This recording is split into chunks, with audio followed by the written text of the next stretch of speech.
Hello. This is my first try, actually my second try. One moment. Let's turn off these lights. Okay. Okay. That didn't work, did it? Turn off those lights. I know. Oh boy. Okay. Yeah, a little eerie down here, but that's okay. Okay. Hi. First time doing this. Well, kind of second time, but first time on camera. Where's my knife? So, as you can see back here, dimly lit, my basement. Well, my parents' basement. And the pleasures of lighting. Anyway, it's the first video, so I don't care. I'll figure it out later. Yeah, this is my knife. I've got 3 pallets of books I've acquired on my travels since leaving Nebraska in '94 and coming back in 2018. There's stuff on the shelves that predate that from when I lived in another part of town back pre-1994. That's already been pretty much tabulated, inventoried. So what I'm working on now is those 3 pallets of stuff I shipped back from my travels around the world.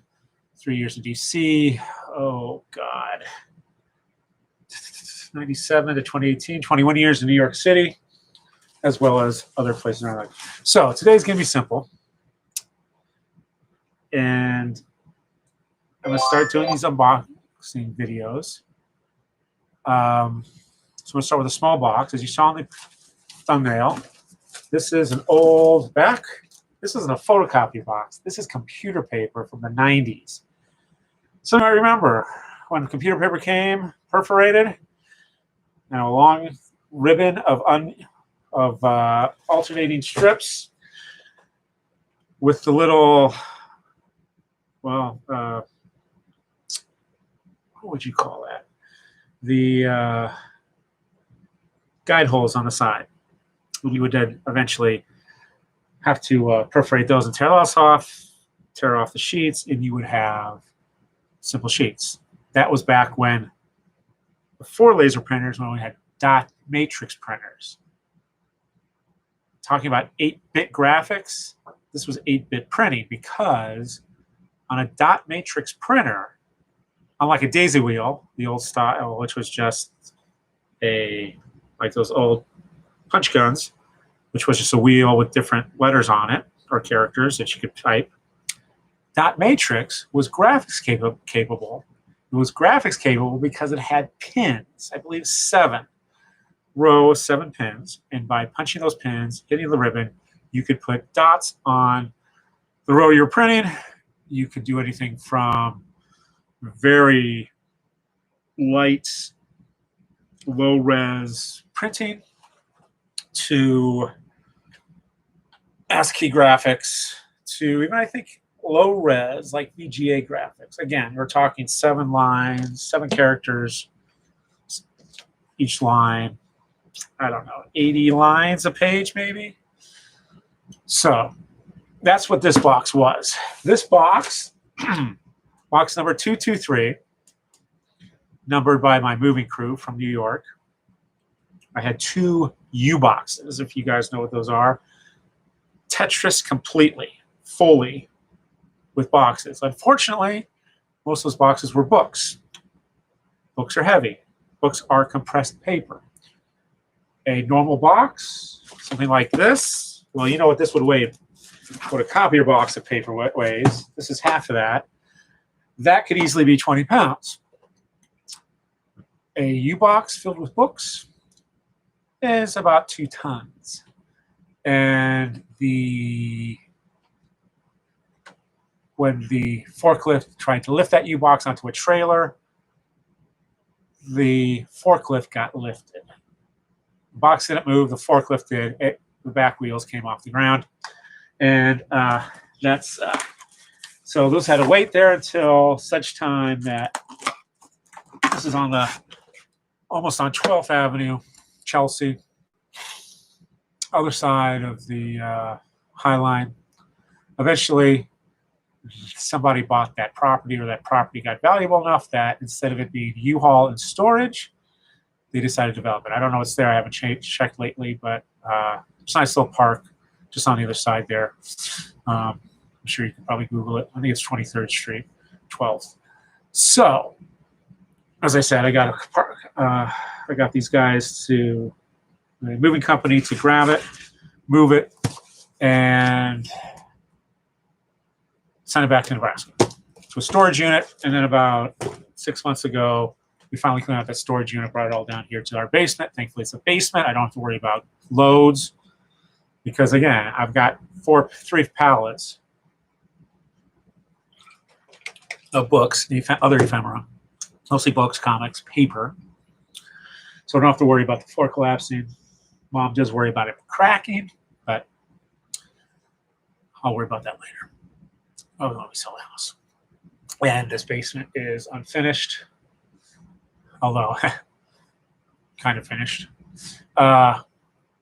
So that can be, if there's any damage to the floor, that can be taken care of then when we sell it. So let's start. Okay. I don't know if nobody's watching this as the test. I've not told anybody I'm doing this. So you guys are going to watch this later. But I'm starting with a small box. I kind of know what's in it. This comes from my days. Again, this is computer paper. This is circa 94, 97. I wrote on here, see that? Toys. I know it's backwards. I don't know why the camera does that. Used to be books without pictures. Now it's toys. And I know that it's lightweight. Hopefully it didn't get crushed too much. But I'm doing a small box because I don't want to bore you guys. We're at 6 minutes now. I haven't shown you anything. So let's get going. So took off the lid. First thing, oh, you're going to love this. This is really cool, actually. Not the coolest thing they made, because that would be Super Grover. I got the poster for that. Alex Ross. But, oh, man. These two. Okay. Actually, you can't see it because it is a deluxe box. Palisades. Direct. Not just regular Palisades. Palisades Direct. Jim Henson. Special edition action figure. I got this not in 1997 or before that. I got this after I moved to New York. And the Bronx Academy of Music, with their wonderful movie theater complex there. This is before they built the arena over there. They did a Jim Henson Day. Documentaries, movies, other things. In the gift shop, they were selling this. You can see his photo right there.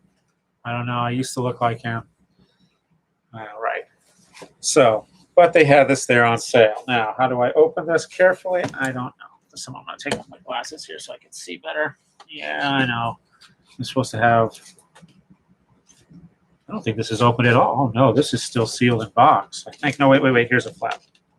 No, wait. God, love the beauty of Velcro. So, Jim Henson Special Edition figure, ages 8 and up. Yeah, I'm going to let an 8-year-old play with this. I'm not even going to play with it. I left it in box. But there we are. That's right. Jim Henson Muppet Palisades figure. Yes, this is genuine. There was a Jim Henson figure. If you look very closely on the original at the opening first season of the Muppet Show, where they have that big set of arches, and at the end, it's time to get things started. So get things started. Most sensational, inspirational. That part where this goes arch after arch after arch of characters. They use basically every Muppet they get on there. Their hands on. Hands on, yeah. I think it's the upper left corner. You will see Jim Henson there. Now, if you buy the DVDs, I highly recommend you buy the DVD sets that Disney put out a few years ago. Sets 1, 2, and 3. One is beautiful, wonderful. They cut back a few on the others, but you still get all the episodes. And it's the British episodes. Because in America, you got commercials, but in Britain, you don't. So they did an extra special skit, usually musical skit, for each episode. Those are on the DVDs. Rarely seen in the U.S. You can try to find them on YouTube. But one of them, I believe, is Tomorrow, which is Jim Henson, Jerry Jewell, and Frank Oz as folk singers sing this wonderful song, Tomorrow, play on words, and they are playing themselves as Muppets. So here is the Jim Henson Muppet. And there is a microphone stand, director's chair, the banjo, of course, a tambourine, a book which is titled Muppet Monthly, Jim Henson, Country Trio. Plus, What's with the Penguins? A Candid Talk with Crazy Harry. June 1977. I don't know if that's an actual Muppet magazine. Jim Henson includes banjo, director's chair, tambourine, microphone, and magazine. Minted, well, not minted box because the box, it's meant inside. The box isn't meant, of course. I know they sell boxes, cases for it. So I forget what that cost me. It might have been $30, $40 maybe. This, if you're looking for it to buy on Amazon or anywhere else, UPC 66620 122500. Palisades did a really good job with the Muppet toys. I'm sure they're highly collectible. They're highly collectible then. I'm sure they're even more highly collectible now.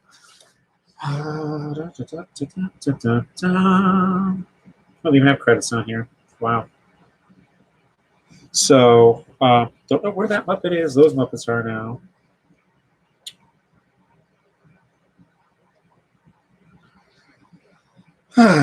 But sadly, they went out of business. But I think they did about 5 or 6 years of toys.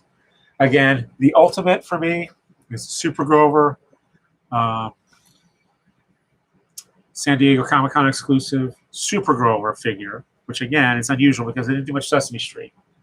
But what's great about that is they got Alex Ross to do the box art for that. If you're lucky, that's $100. Years ago, I found the poster of that art, so I own that. I don't know if Alex Ross has marketed that elsewhere as a print or whatever, but so anyway. So that's the first item in this box. That's about half of it. It's been crushed a little.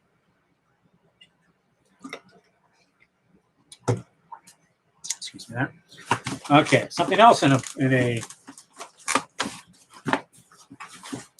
sorry. Almost have to destroy it to get it out. Because again, it's been crushed, right? The box has been crushed. Can you get it? That's the only one other thing in here. Oh, this is good too. Second storybooks. Which used to be, I don't know if it's still there, but yeah, they are still there actually. I was there last summer in Washington, D.C. for the American Library Association conference. Day before, they had a signing at the comic book shop over there. I used to work at DuPont Circle, 11 DuPont Circle, which was Super Crown Books, later became Books A Million. I don't know if they're still in business. Right next door to the former Iraq Embassy, again, we're talking 94, 97, which is why Salman Rushdie never showed up to our store to sign books. But Second Story Books is still there. I don't know if their location, Bethesda or Rockville, is still there. I think Rockville was their warehouse. Yeah, used book warehouse. Can you imagine? Yeah, I went there once. Quite amazing. What's inside here, though, was not bought at Second Story Books. I just used the bag. The bag's still in pretty good condition. Hasn't degraded much. But, and I believe I bought this when I was working at Super. And again, this is crushed. So this is not in box. I don't know if it's still available. But this is pretty cool. Another one of my favorite books. And this is from David Wiesner, who is a comic book fan. Has done some graphic novels lately. I consider this a graphic novel. It's a silent book, but again, it's sequential, full-page illustrations. And that book is called Tuesday. Now, I'm sure you guys have read this, probably way back in grade school. Maybe your teacher read it to it. I don't know how your teacher would read it to you because it's just pictures. Well, there's one little thing at the beginning that sets the stage. But this is a Caldecott winter book. Caldecott, yep, Caldecott metal. Tuesday, Book and Frog. I don't think I've ever, I don't know, let me try opening this. These little cardboard tabs that go in on this perpendicularly. Should be careful with the knife and all. There we go. Okay, I'm going to open this because, yeah, this is $22. I think I had a 30% discount. This was back in 1990 something, 1991. Yeah, book copyright 1991. Oh, book and doll package created and released 1995. Doll manufactured by Merrymakers Incorporated out of San Francisco. Doll made in China. Book was printed in Singapore. Assembled in China. ISBN. Yes, this is important. It is a book. Book set, actually, is what we call these kits. Also be called kits. But the ISBN is 978-0395-735-114. $22 back in the day. I don't know if they still make these. I hope so, because it's pretty cool. You know, the stall and story sets are all pretty nice. But, so, here's the book. I'm not going to undo the frog. If I undo the frog, he's going to fly away. You know, right? You've read the book. You know the story. But Tuesday, David Weasley. And what beautifully illustrated, of course. But here's the first. Here's the. Sorry, I got to figure out this lighting of some sort. Okay, that's good. So, again, lily pads start to levitate. Frogs learn to fly. And you get Tuesday. I'm not going to read the whole book. I'm just going to show you a few pages. But again, some of the few texts. Tuesday evening, around 8. And things start to go straight. But again, you have these wonderful, and I consider a comic book, and especially here, where you see the panels.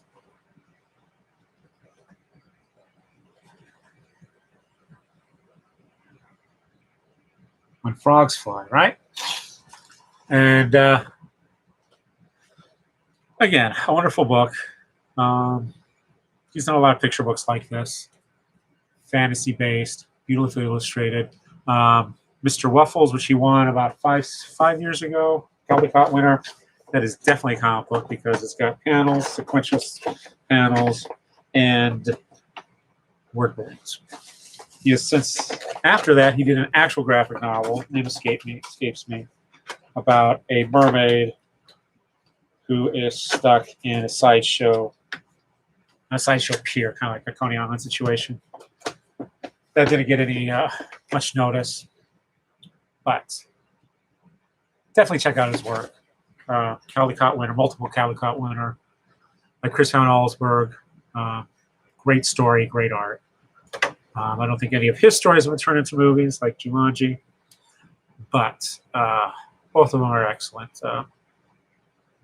There is, of course, the that Christmas tree book. Sorry, that's a kit too. One that comes without the bell, without the ringer. You know, spoiler alert. That had the Uncanny Valley thing with Tom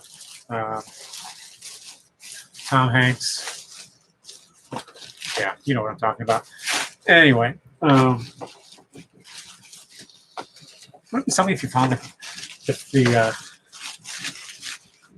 you're a nosy kid, and you find Santa's Workshop, one of the penalty be, oh, I'm sorry, kid, you can't tell people you exist. You're stuck here for the rest of your life making toys. You know? Although while on the topic of, I don't know, it's kind of, there's some comics thing in there too going on. But while we're talking about picture books about Santa Claus, the North Pole, one I really liked as a kid, this doesn't get much love either, is Babar and Father Christmas. And a double-page spread where they actually show the cutaway of Father Christmas, because again, this is, I think, French originally, maybe British. But that cutaway of his workshop rivals the Batman cutaway that I think Sprang did or Jerry Robinson did back in the 50s. So there we have it. That at 20 minutes, that concludes my first unboxing. I'm sorry about the lighting. We'll figure this out. Eventually, that's why this is a 0. And I'll do more of these in the future. I got 2 big copier boxes back here. Copier boxes, so double that. Packed with, one's packed with magazines. I don't know what the other, probably should shave a little. What kind of look like? Now I'm starting to look like Isaac Asimov. Not that smart. But anyway, thanks for watching after the fact. Come back again real soon. I'll do more of these. I don't know if I'll do these with live chat. I might do a Zoom thing because I got some friends who are also cool comics people. Would be cool to actually have, like, you know, do a guest star here every now and then. But most of the people I know, I work for a site called The Comics Beat, www.comicsbeat.com. I guess I should just type this here, right? www.comicsbeat.com. I post there periodically, very periodically, almost like epochically. But there's a lot of other good writing there. All the guys, people there. Howdy McDonald, editor-in-chief, founder, owner. Man, people she knows, the things she knows. She's already seen it 2 or 3 times. So very little surprises her. Depresses her probably when it comes up again. I think it depresses me. But that's, hopefully we'll get some of those people on. If I can do a Zoom thing where it's like like right down here. Let's see, right down where my fist is. Yeah, kind of like there. And there, yeah. Like a picture-in-picture where they're talking or reacting as I'm talking. I mean, we have a little dialogue while I just unboxing stuff, the stuff that's boring. We just can keep talking about other things. So that's it. Thanks for watching again. We'll look back on this years from now and laugh, hopefully. Today's date, in case we don't know, is July 10th, 2020 at approximately 3 o'clock Central Time. I am going to go back to boxing. I've got all sorts of stuff to do. In that pile of stuff, that pallets I mentioned, one of those pallets is nothing but diamond boxes of graphic novels and comics. Most of that, I'd say at least half of that, I'd say 3/4 of that is free stuff I've acquired from working in the bookstore industry. Some stuff I've acquired. So when I get to that, that's when things might get interesting, although the new 52, there's not a lot of interesting stuff in there. I bet most people can't even remember. I can't even name half of the new 52 titles they started with, like National Comics. I think Wonder Comics was one, and not Ghost Tank, what was that called? High Vampire. And that guy that wore the bandana on his head, whatever that was about. In the Wildstorm days, some alien invasion, conspiracy thing. Yeah. Voodoo, I think, was in there too. Yeah, again, mostly forgettable. And of course, as soon as reboot, whatever you want to call it, happened, that became, I think, an asterisk. Although it might show up within the multiverse again, hyper time, you know, everything else new again. So, yeah, I talk too much. Hope that was enjoyable. I probably should type those ISBNs over here in the future. Though it might be cool if I could get another. That would be weird if it would I had a camera in my head of watching this and watching you unboxing. That wouldn't be a bad idea though, because then I could do close-ups with just by looking in the box and not having to post in front of this my desktop webcam. Oh well, we'll figure it out. It's not rocket science. It's computer science. Right, I got my lab coming up. And I have a library science degree. No, I don't know everything, but I know where to find it. Okay, so coming up on 25 minutes. Once again, thanks for watching. In case you're wondering, a t-shirt, another freebie I found. I think I actually found it in the freebie bin at Barnes & Noble, was The Princess Wears Black. which is one of those nice anti-fairy tales where the princess is the hero. Yeah, hero, not heroine. Hero. Yeah. There's no hero. Are there heroine in distress stories? Maybe. Anyway, this has been Torsten Adair, Sten the Librarian, signing off. And thank you. Goodbye.